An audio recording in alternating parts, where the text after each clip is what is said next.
It is a known fact that the Ekweremadu, Senator Ekweremadu, his wife, and the doctor who participated in the process of the organ transplant has been declared guilty of the charge against them.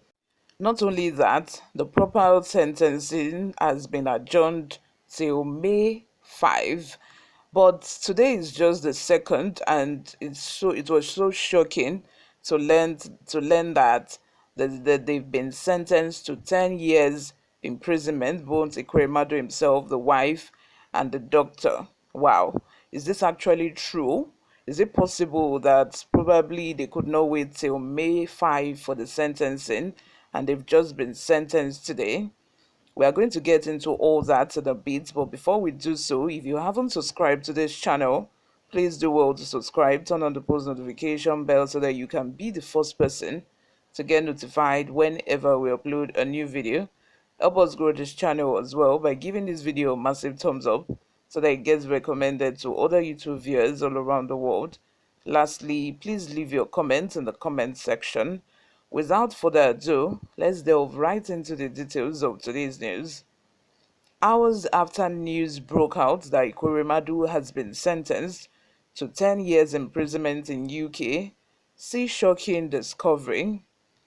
Ekweremadu, a former vice president of the Nigerian Senate, was reportedly given a 10-year jail term for organ trafficking in the UK on Monday, according to reports in various social media outlets.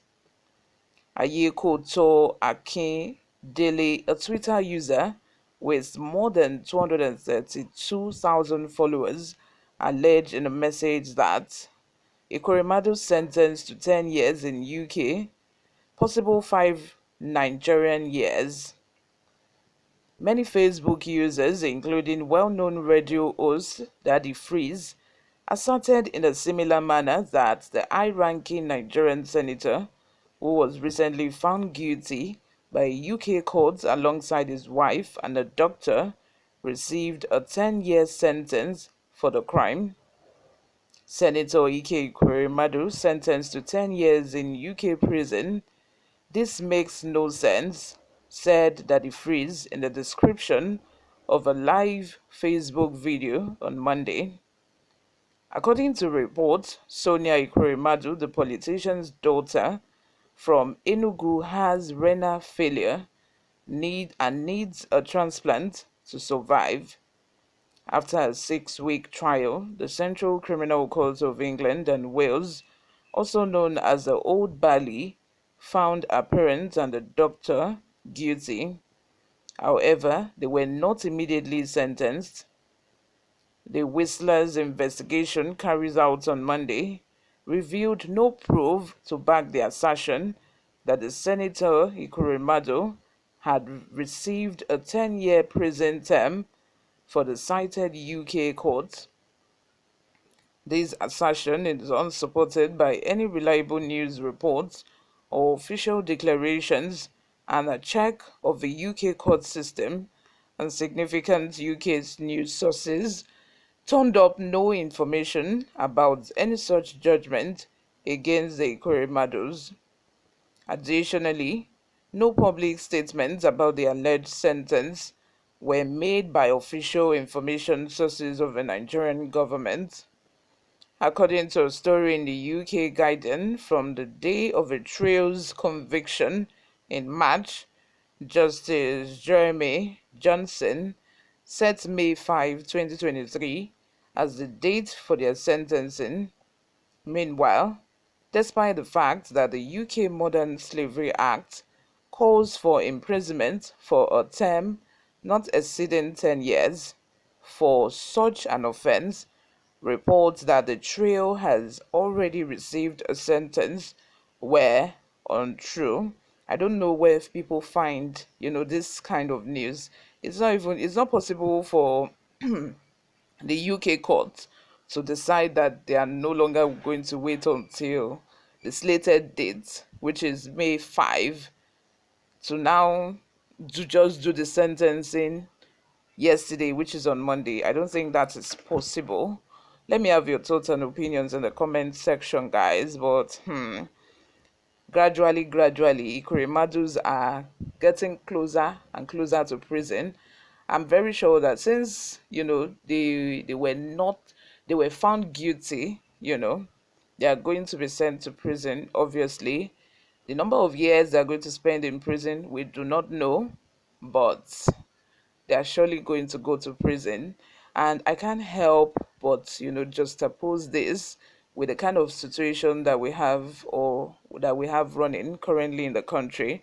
Like this wouldn't have happened in the country, in Nigeria. In a country like Nigeria, this wouldn't have happened. Like I think that especially because of a kind of sensitivity of this kind of issue, both parents, both the father and the mother, were trying to get a kidney, for their daughter who has a renal failure. And they were trying to do all their best, like all their possible best.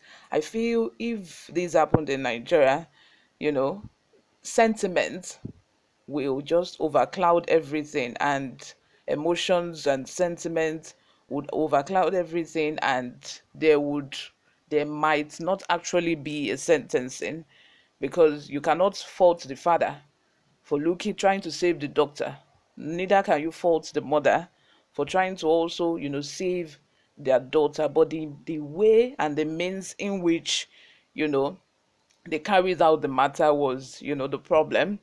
UK is not saying that you cannot find a kidney donor for your child, but at least do it the proper way. If you're offering to pay somebody for their kidney, at least pay them well. Pay them a substantial amount that they can survive on. It's not that you bring a very young boy from Nigeria and you think, okay, if I just give this boy money for biscuits, just one small money, somebody that has not even gotten $1 million before, and you mention $1 million in his presence, you will rejoice and say, ah, that is a lot of money. I'm going to take it. But the UK law doesn't support that kind of thing. You cannot say, okay, because the boy is a small boy, you now offer him chicken change. You must do everything accordingly. That is slavery, according to them, and that is why, the Ekweremadus are paying for it. Let me have your thoughts in the comment section, guys. Subscribe if you haven't. Thank you very much for always listening and watching. I will see you in my next video. Bye for now.